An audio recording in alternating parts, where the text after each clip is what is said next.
खबरों का सारथी। रुद्रप्रयाग में हादसा, 250 मीटर गहरी खाई में गिरा टेम्पो ट्रैवलर। हादसे में कुल 14 लोगों की गए जान, 12 लोग घायल। पीएम मोदी ने की 2-2 लाख मदद की घोषणा, मजिस्ट्रेटी जांच के भी आदेश दिए। उत्तराखंड में हुई सड़क हादसे पर यूपी के सीएम योगी ने जताया शोक, अधिकारियों की टीम को किया रुद्रप्रयाग रवाना।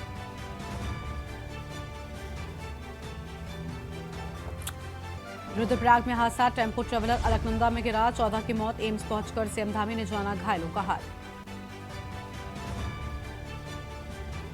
कांग्रेस में कैंडिडेट को मंथन जारी, बद्रीनाथ और मंगलौर सीट पर दावेदारों के नाम केंद्र को भेजे, आज शाम नाम फाइनल होने की उम्मीद। प्रदेश के जंगलों में है 2276 गुलदार, भारतीय वन्यजीव संस्थान ने जारी किए वन्यजीव गणना के आंकड़े। भीषण गर्मी के बीच लोगों को बिजली कटौती से मिलेगी राहत, बढ़ेगा उत्पादन और बैटरी में भी होगी स्टोरेज। 3 मेगावाट बिजली बैटरी में कैद करने का ट्रायल जारी। आप देख रहे हैं के न्यूज, खबरों का सारथी। नमस्कार, आप देख रहे हैं के न्यूज इंडिया। मैं हूं आपके साथ गरिमा वाजपेयी। खबर उत्तराखंड की शुरुआत करते हैं कुछ खास खबरों के साथ में। रुद्रप्रयाग में दर्दनाक हादसा हुआ था और चालक को झपकी आने के चलते हादसा होने के बाद सामने आई है। 250 मीटर गहरी खाई में गिरा टेम्पो ट्रैवलर। हादसे में कुल 14 लोगों की जान गई। बड़ी जानकारी आपको हम बता रहे हैं, जहां हादसे में कुल 14 लोगों के जान जाने की बात सामने आ रही है। और यह हम खबर आपको हम बता दें, नोएडा से ट्रैकिंग के लिए जा रहा था 23 सदस्यीय दल। तो नोएडा से ट्रैकिंग के लिए 23 सदस्यीय दल जा रहा था, जिसमें से कुल 14 लोगों की जान चली गई, जबकि 12 लोग घायल बताए जा रहे हैं। तो बड़ी जानकारी आपको हम बता रहे हैं, पीएम मोदी ने की 2-2 लाख मदद की घोषणा। में बड़ा हादसा,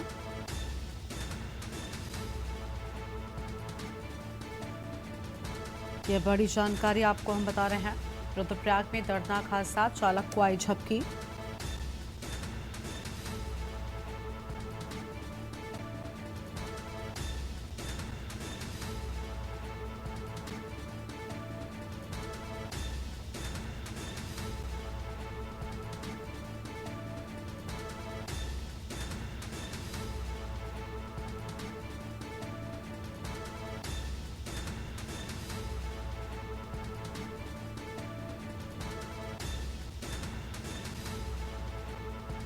फिलहाल ये बड़ी जानकारी आपको हम बता रहे हैं, जहां पर 12 लोग इसमें घायल हो गए। नोएडा से ट्रैकिंग के लिए जा रहा था 23 सदस्यीय दल। प्रधानमंत्री मोदी ने 2-2 लाख मदद की घोषणा भी की है। पीएम ने हादसे की मजिस्ट्रेटी जांच के भी आदेश दे दिए हैं। रुद्रप्रयाग में दर्दनाक हादसा, चालक को झपकी आई।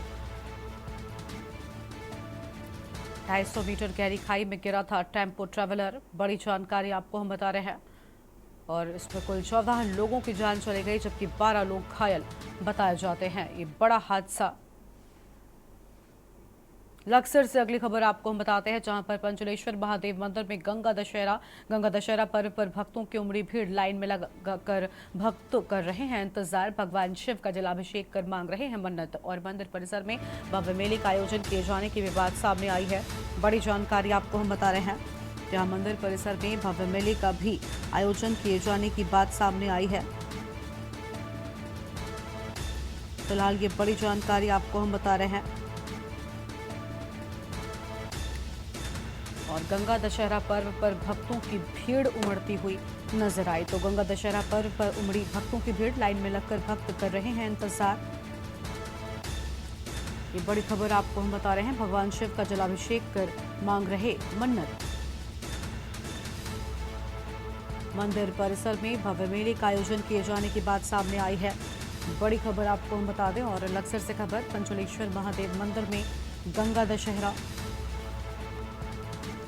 और गंगा दशहरा पर्व पर भक्तों की भारी भीड़ उमड़ी हुई है। लाइन में लगकर भक्त कर रहे हैं इंतजार। फिलहाल ये अहम खबर आपको हम बता रहे हैं, भगवान शिव का जलाभिषेक कर मांग रहे हैं मन्नत।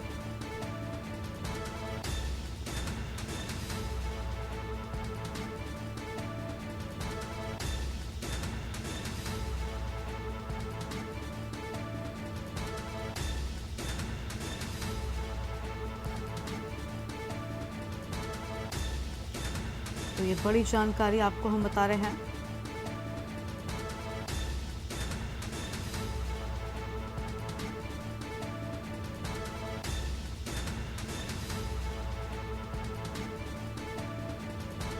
फिलहाल ये अहम खबर आपको हम बता दें, लाइन में लगकर भक्त लगातार कर रहे हैं इंतजार और भगवान शिव का जलाभिषेक कर मन्नत मांग रहे हैं। तो भगवान शिव का जलाभिषेक कर मांग रहे हैं मन्नत। अहम जानकारी आपको हम बता रहे हैं।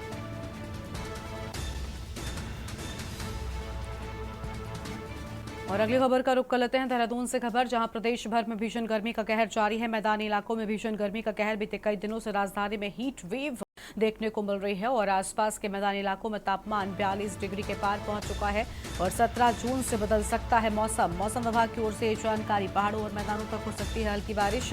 बारिश के चलते तापमान में गिरावट दर्ज होने की आशंका जताई गई है। बड़ी खबर आपको हम बता रहे हैं, जहां बारिश के चलते तापमान में गिरावट दर्ज होने की आशंका नजर आ रही है। फिलहाल ये बड़ी जानकारी आपको हम बता रहे हैं। तो यह अहम खबर आपको हम बता दें,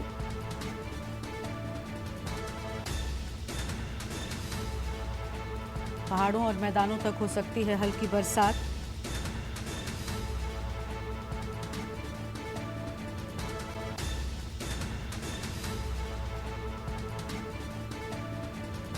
देहरादून से खबर, प्रदेश में भीषण गर्मी का कहर देखने को मिल रहा है।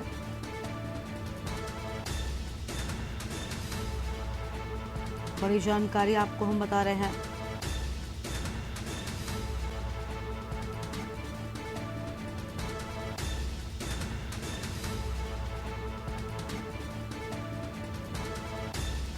और इसी खबर पर बातचीत के लिए हमारे साथ में हमारे संवाददाता शुभम कोटनाला जुड़ चुके हैं, उनका रुख कर लेते हैं। शुभम, 17 जून से मौसम बदल सकता है, बताया जा रहा है कि मैदानी और पहाड़ी इलाकों में बरसात देखने को मिल सकती है। जी बिल्कुल, बात करें उत्तराखंड के मौसम की तो अभी फिलहाल मौसम काफी गर्म बना हुआ है। पारा लगातार 40 के पार चल रहा है। मैदानी इलाकों में इस समय लू का कहर है और लोग काफी ज्यादा भीषण गर्मी की मार झेल रहे हैं। लेकिन मौसम विज्ञान विभाग के अभी आंकड़े के हिसाब से हम बात करें, उनके आगे अनुमान के मुताबिक, तो आने वाले 17 जून से मौसम बदलाव देखने को मिल सकता है और कहीं कहीं जो थंडरस्टॉर्म और हल्की बारिश की संभावना देखी गई है अधिक ऊंचाई वाली जगहों पर। और साथ ही बताया गया है कि 18 जून से, क्योंकि अब हम कहें तो लगभग हर वर्ष जो है मानसून का जो समय होता है उत्तराखंड में वो 20 जून से 25 जून के मध्य होता है। तो ऐसे में हम बात करें तो 18 जून से जो है मौसम में और ज्यादा बदलाव देखने को मिलेगा। और जो अभी पारा जो बहुत ज्यादा बना हुआ है, 40 से ऊपर बना हुआ है, तो कहीं ना कहीं उसमें सामान्य से 3 से 4 डिग्री सेल्सियस नीचे गिरने की संभावना उसमें बनी रहेगी। और आने वाले समय में क्योंकि मानसून सीजन चलने वाला है 20 जून से, तो निश्चित तौर पर बारिश के जो आसार हैं पूरे प्रदेश में, ये सब संभावना देखी जाएगी कि पूरे प्रदेश में बारिश का दौर शुरू होने वाला है। तो ऐसे में निश्चित तौर पर जो तापमान में लगातार एक जो उछाल देखा जा रहा है वो कहीं ना कहीं कम होगा और जो भीषण गर्मी की मार लोग झेल रहे हैं उससे भी लोगों को राहत मिलने वाली है। लेकिन फिलहाल हम बात करें तो आजकल में फिलहाल किसी भी तरह की राहत लोगों को नहीं मिल सकती, क्योंकि इस वक्त जो है लू का कहर जारी है और कोई भी ऐसी संभावना नहीं दिखाई दे रही है जिससे कि मौसम में फिलहाल कोई बदलाव देखने को मिले। और हालांकि कुछ ऊंचाई वाली जगहों पर कुछ छोटी छुटपुट वर्षा देखने को मिल सकती है, हल्की बारिश देखने को मिल सकती है। खास करके बात करें पर्वतीय क्षेत्रों के 5 जो जिले बताए जाते हैं, चमोली, रुद्रप्रयाग, उत्तरकाशी, बागेश्वर, पिथौरागढ़, वहां पर कुछ क्षेत्रों में हल्की बारिश और अंधड़ देखने को मिल सकती है। लेकिन फिलहाल मैदानों की बात करें तो मैदानों में ऐसे कोई भी आसार देखने को नहीं मिल रहे हैं और इसका पूर्वानुमान जो जारी है वो अब 17 जून के बाद कुछ मौसम बदल सकता है, हल्के बादल छा सकते हैं। अंधड़ से कहीं ना कहीं क्योंकि जब अंधड़ चलेगा और हल्की बारिश अगर होने की संभावना होती है तो ऐसे में तापमान में थोड़ी गिरावट फिलहाल देखी जा सकती है। लेकिन अभी फिलहाल में कोई राहत मैदानी जिलों के लोगों को फिलहाल नहीं मिलने वाली है और अभी थोड़ा इंतजार और होगा, जिसमें 18 जून के बाद से मौसम में बदलाव देखने को मिलेगा। और जो चिलचिलाती हुई गर्मी है और लू के थपेड़ों से लगातार हम देखें तो अस्पतालों में भी मरीज बढ़ रहे हैं, तो अभी फिलहाल ये सिलसिला जारी रहने वाला है और कुछ एक दिन बाद जो है जैसी मानसून सीजन शुरू होगा और प्री मानसून की वर्षा 18 जून के बाद होनी शुरू होगी, तो उसके बाद ही प्रदेश भर में मौसम बदलेगा और प्रदेश भर में वर्षा का दौर शुरू होगा, जिसके चलते तापमान में कमी देखने को मिलेगी और लोगों को भी इस चिलचिलाती हुई गर्मी से कहीं ना कहीं राहत मिलेगी। बिल्कुल इंतजार है कब आखिर इस भीषण गर्मी से आम लोगों को राहत मिलेगी, देखना होगा। बहुत शुक्रिया आपका हमारे साथ जुड़ने के लिए और अहम जानकारी साझा करने के लिए। तो यह हम खबर आपको हम बता रहे हैं जहां भीषण गर्मी देखने को मिल रही है।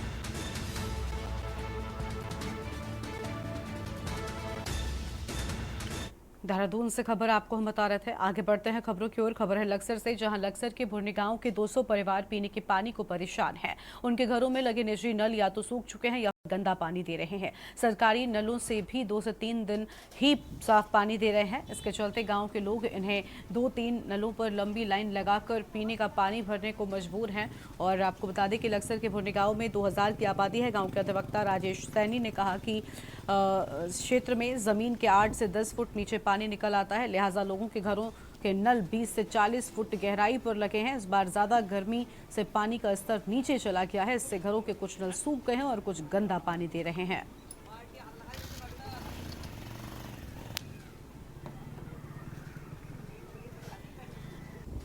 नल की चैन टूटी थी उधर, 10-15 दिन हो गए वहाँ से, कई दिन लग हुआ, कोई भी सुधार नहीं हुआ। फिर क्या सुनकर हुआ वहाँ से करवाया दिया। दिक्कत ही पेड़ा पानी हुआ यहाँ से, बहुत दिक्कत है। एक ही नलके से काम चला रहे हैं। एक नलके से, एक नलका है भी उधर, वो कम सही चल रहा, वो भी।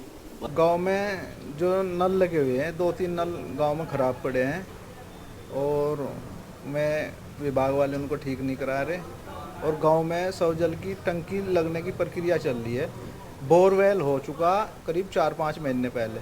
उसके बाद मेरी एक्शन से बात हुई थी, उन्होंने कहा कि जी वो जो ठेकेदार था वो टैंक बनाना था उसको, और उससे पहले उनको हमने ब्लैक लिस्टेड कर दिया उसको। रामनगर के बेरीनाग निवासी गणेश जोशी अपने परिवार के साथ बेरीनाग से हल्द्वानी लौट रहे थे। स्वराल में अचानक ही कार के ब्रेक फेल हो गए और कार करीब 300 मीटर सड़क से नीचे खाई में जा गिरी। गाड़ी में सवार लोगों की चीख पुकार सुनकर आसपास के लोग मौके पर पहुंचे। सभी घायलों को गाड़ी से बाहर निकालकर रामनगर के सरकारी अस्पताल में उपचार के लिए भर्ती कराया गया। चिकित्सकों ने घायल गणेश जोशी व उनकी पत्नी हंसी जोशी तथा पुत्र मनोज जोशी, बहू रेखा जोशी तथा मनोज जोशी के 2 बच्चे घायल हो गए। अस्पताल पहुंची पुलिस ने घायलों के परिजनों से जानकारी ली है।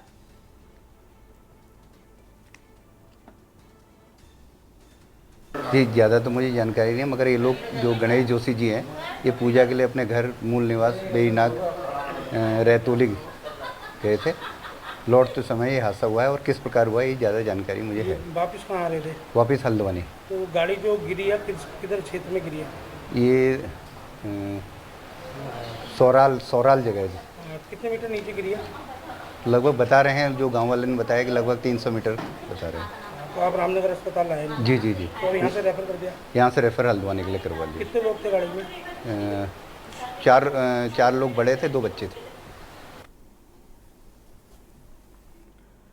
राजधानी देहरादून में भाजपा प्रदेश कोर कमेटी लोकसभा चुनाव प्रबंधन समिति चुनाव विस्तारकों समेत वरिष्ठ पार्टी पदाधिकारियों की महत्वपूर्ण धन्यवाद बैठक आयोजित की गई, जहां इस दौरान बैठक में लोकसभा चुनाव परिणामों की समीक्षा एवं विधानसभा उपचुनाव को लेकर रणनीतिक विचार भी किया गया है। वहीं प्रदेश प्रभारी दुष्यंत गौतम का कहना है कि विस्तारकों का चुनाव में अहम रोल होता है।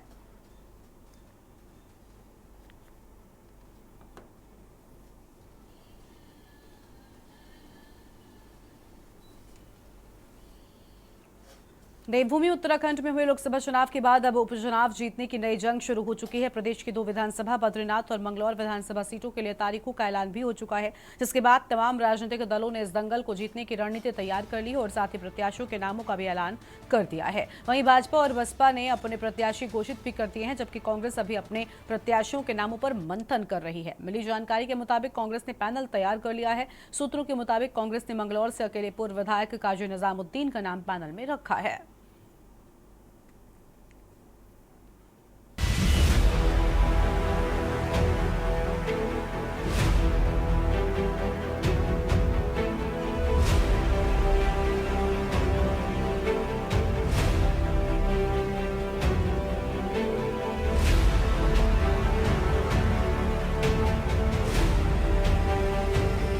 उत्तराखंड की 5 लोकसभा सीटों में चुनावी घमासान खत्म होने के बाद अब राज्यों की 2 विधानसभा सीटों में होने वाले उपचुनाव पर नया सियासी संग्राम शुरू हो गया है।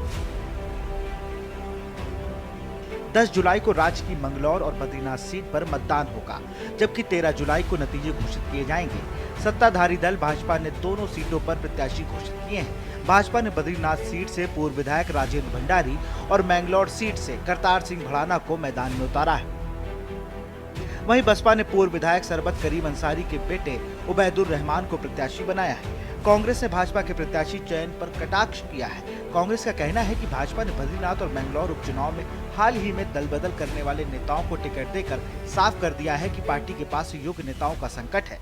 देखिए, मंगलोर विधानसभा और बद्रीनाथ विधानसभा के उपचुनाव को लेकर के कांग्रेस पार्टी पहले से ही गंभीर है और जहां तक प्रत्याशी चयन की बात है, कांग्रेस का एक उच्च स्तरीय पर्यवेक्षक मंडल बद्रीनाथ विधानसभा के दौरे पे गया था। उन्होंने वहां पार्टी के सभी वरिष्ठ कार्यकर्ताओं से जो है बातचीत की है और पार्टी प्रत्याशियों का पैनल बना करके प्रदेश नेतृत्व को कल सौंप दिया था और प्रदेश नेतृत्व ने उसको हाईकमान को भेज दिया है। मुझे लगता है बहुत जल्दी जो है प्रत्याशियों के नाम की घोषणा दोनों विधानसभा सीटों पर कर दी जाएगी। और जहां तक भाजपा की बात है, भाजपा के पास तो अपनी पार्टी में कोई कार्यकर्ता ऐसा मिला ही नहीं जिसे वो चुनाव लड़ा सके। फरीदाबाद से जो है आयातित प्रत्याशी आया है, धन बली बताए जा रहे हैं। बद्रीनाथ में भी आप देखिए कि तोड़ फोड़ के सहारे जो है दूसरी पार्टी से प्रत्याशी लाया गया है। तो भाजपा अपने को सबसे बड़ी राजनीतिक पार्टी होने का दावा करती है, कैडर बेस पार्टी होने का दावा करती है, लेकिन पार्टी की पोल यहाँ पे खुल गई कि उसके पास कोई कार्यकर्ता ऐसा नहीं जिसे वो चुनाव लड़ा सके। भारतीय जनता पार्टी ने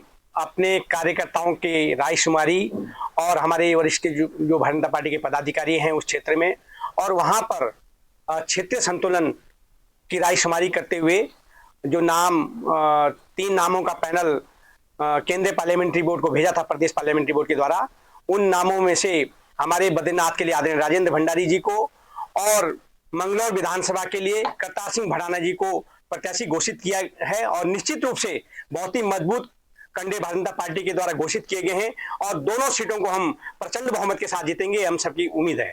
कांग्रेस का आपको बता दें कि उत्तराखंड की 2 विधानसभा सीटों पर उपचुनाव होना है। दरअसल मंगलौर विधानसभा सीट से बसपा विधायक सरबत करीम अंसारी का निधन हो गया था, जबकि बद्रीनाथ विधानसभा सीट से कांग्रेस विधायक रहे राजेंद्र भंडारी ने कांग्रेस छोड़ भाजपा में जाने के बाद इस सीट से रिजाइन कर दिया था, जिसके बाद अब दोनों सीटों पर उपचुनाव होना है। वहीं लोकसभा चुनाव में प्रदेश में लगातार तीसरी बार राज्य की 5 सीटों को जीतने से भाजपा उत्साहित नजर आ रही है, जबकि कांग्रेस अभी प्रत्याशियों पर मंथन के साथ ही भाजपा पर दल बदल करने वाले नेताओं को टिकट देकर पार्टी में योग्य नेताओं के संकट होने का दावा कर रही है। हरिद्वार जिले की जनता का हमेशा बहुत बढ़ चढ़ कर आशीर्वाद और प्रेम कांग्रेस पार्टी को मिलता रहा है। आप 2022 के चुनाव में देखिए, जहां बहुत सी सीटों पर हमें हार का मुंह देखना पड़ा, वहीं हरिद्वार जिले से सर्वाधिक यदि जीत दर्ज कराई तो वो कांग्रेस के विधायकों ने है, प्रत्याशियों ने है। और वहीं मंगलौर से बद्रीनाथ जी से जो कैंडिडेचर है भारतीय जनता पार्टी का, वो अपने आप में बताने के लिए काफ़ी है। मंगलौर में अपना कोई अस्तित्व भारतीय जनता पार्टी का है नहीं, इसलिए उनको ऐसे व्यक्ति को चुनाव लड़ने के लिए लाना पड़ा जिसका उत्तराखंड से कोई रिश्ता नाता नहीं रहा, जो कभी खनन के कारोबार से जुड़ा रहा तो कभी भूमि के कारोबार से जुड़ा रहा, जिसके ऊपर तमाम तरह के आरोप हैं, जो हरियाणा से कांग्रेस के टिकट पर लड़ता है, उत्तर प्रदेश से आरएलडी के टिकट पर लड़ता है, बसपा से चुनाव लड़ता है और अब भाजपा का कैंडिडेट बन गया है। तो कहीं ना कहीं बद्रीनाथ में आप देख लीजिए, बद्रीनाथ जी में तो ये हालात हैं कि राजेंद्र भंडारी को बमुश्किल 2 महीने भी नहीं हुए हैं अभी भारतीय जनता पार्टी के ज्वाइन करे हुए, तो वहाँ के कार्यकर्ताओं में तो पहले ही बहुत उथल पुथल थी उनकी ज्वाइनिंग को लेकर। लोग एक राय नहीं थे और सहमत नहीं थे अपने पार्टी हाईकमान से, और उनको आज कैंडिडेट बना दिया गया है। कितना कार्यकर्ता साथ देंगे, कितना कैडर वोटर साथ देगा, ये देखने वाली बात होगी। क्या है, यही तो राजनीति है। कहते हैं ना कि everything is fair in love and war. युद्ध में और प्यार में, मोहब्बत में सब जायज है।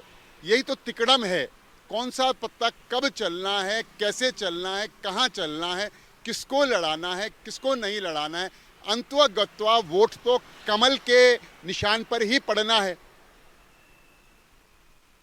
तो देश काल परिस्थिति समय को देखते हुए किसको चुनाव लड़ाना है और कौन लड़वाएगा, यह सब जो है संगठन देखता है, सरकार उस पर अपनी राय दे देती है।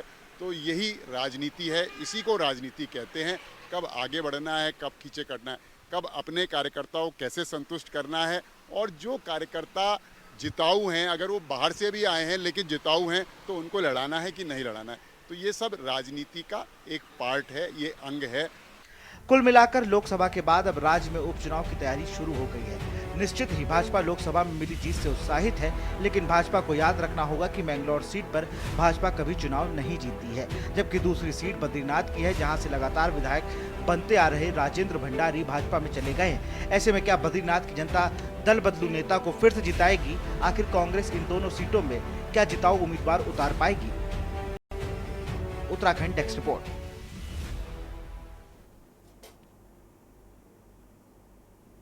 उत्तराखंड में 5 लोकसभा सीट हारने के बाद उत्तराखंड के कांग्रेस मुखिया ने इशारों में ही अपनी हार का सारा श्रेय हाईकमान पर डाल दिया है। तो वहीं दूसरी ओर कांग्रेस के कद्दावर नेता ने उत्तराखंड को राजनीतिक प्रयोगशाला का खिताब देते हुए जनता पर तीखे तंज कसे हैं। क्या है पूरा मामला, इस रिपोर्ट में देखते हैं।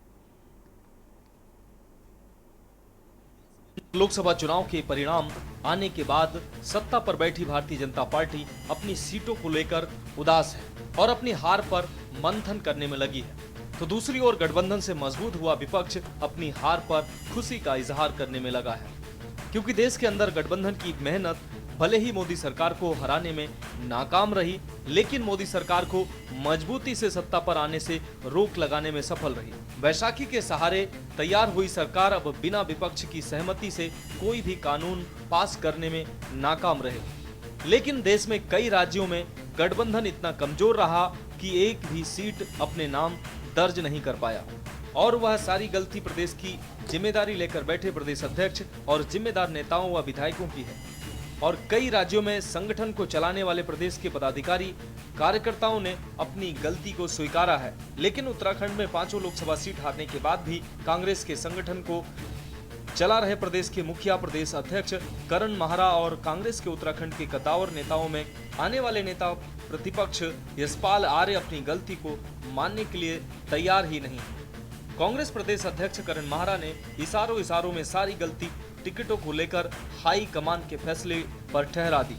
उन्हें लगता था कि प्रदेश में जीतने वाले सिर्फ कुछ बड़े चेहरे हैं, जैसे यशपाल आर्य, प्रीतम सिंह, उत्तराखंड के पूर्व मुख्यमंत्री हरीश रावत। क्या कुछ कहा प्रदेश में 5 लोकसभा सीटों पर प्रदेश अध्यक्ष करण माहरा ने, आप भी जरा सुनिए। इसमें कहीं ना कहीं मैं भी दोषी हूँ, हम सब दोषी हैं, क्योंकि मैं एक चीज़ जरूर कहूँगा कि टिकट के लिए मैं पहले दिन से आप लोगों से जो कह रहा था वो नहीं हुआ। मैं चाहता था पार्टी के सीनियर्स टिकट लड़ाई लड़े, हम चाह रहे थे यशपाल आर्य जी भी चुनाव लड़े, हम चाह रहे थे हरीश रावत भी चुनाव लड़े, प्रीतम सिंह भी चुनाव लड़े, जो नहीं हो पाया। और जनता ने भी, मुझे समझ में नहीं आता, अंकिता जैसा कांड हुआ, अग्निवीर योजना से नुकसान था, 8080 भर्ती घोटाला, पटवारी पेपर लीक जैसी चीज़ अभी, लेकिन उसके बाद भी हम उस चीज़ को अपने पक्ष में नहीं कर पाए, उस चीज़ का मुझे अफसोस है। वहीं उत्तराखंड में आयरन लेडी कही जाने वाली दिग्गज कांग्रेसी नेत्री स्वर्गीय इंदिरा हृदय की 3री पुण्यतिथि पर उन्हें श्रद्धा सुमन अर्पित करने पहुंचे कांग्रेस के नेता प्रतिपक्ष यशपाल आर्य ने उत्तराखंड की जनता पर तीखे तंज कसते हुए कहा कि जनता को महंगाई, भ्रष्टाचार, बेरोजगारी, अंकिता हत्याकांड जैसे मामलों से ऊपर उठकर भाजपा का साथ दिया। उत्तराखंड अब राजनीतिक प्रयोगशाला बनकर रह चुकी है। मैं क्या टिप्पणी करूं, क्या नतीजे होते, क्या परिणाम आते, ये तो भविष्य में गर्त में है। साफ तौर से मैं कहना चाहता हूं कि उत्तराखंड एक प्रयोगशाला बन चुकी है, और जो यहाँ की प्रमुख, आज हमारा नौजवान हताश है, निराश है, रोजगार के लिए भटक रहा है, पलायन हो रहा है, किसानों की आय दुगनी करने का जो सपना सब्ज बाग दिखाए थे, आज वो पूरे नहीं हुए हैं। महंगाई चरम सीमा पर है, बिजली के दाम अभी बढ़े हैं, और जनता शायद इन मुद्दों से ऊपर उठकर उन्होंने भारतीय जनता पार्टी को के पक्ष में मतदान किया है। ये दुखद है। बहरहाल उत्तराखंड कांग्रेस संगठन अपनी हार का श्रेय हाईकमान और उत्तराखंड की जनता पर डालने को तैयार है, लेकिन अपनी गलती मानने को तैयार नहीं है। उत्तराखंड में 5 लोकसभा सीट संगठन की आपसी गुटबाजी के चलते गई है। इतना ही नहीं, उत्तराखंड विधानसभा चुनाव में भी आपसी गुटबाजी के चलते ही कांग्रेस उत्तराखंड में सरकार बनाने में नाकाम रही। ऐसे में देखना होगा कि हाईकमान कब उत्तराखंड के संगठन की और कुछ संज्ञान लेता है और पदाधिकारियों पर कार्रवाई करते हुए उत्तराखंड संगठन में परिवर्तन करता है।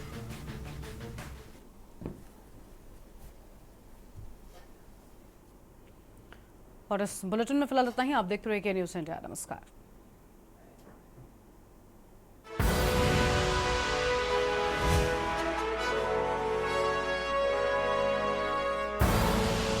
आप देख रहे हैं के न्यूज़, खबरों का सार।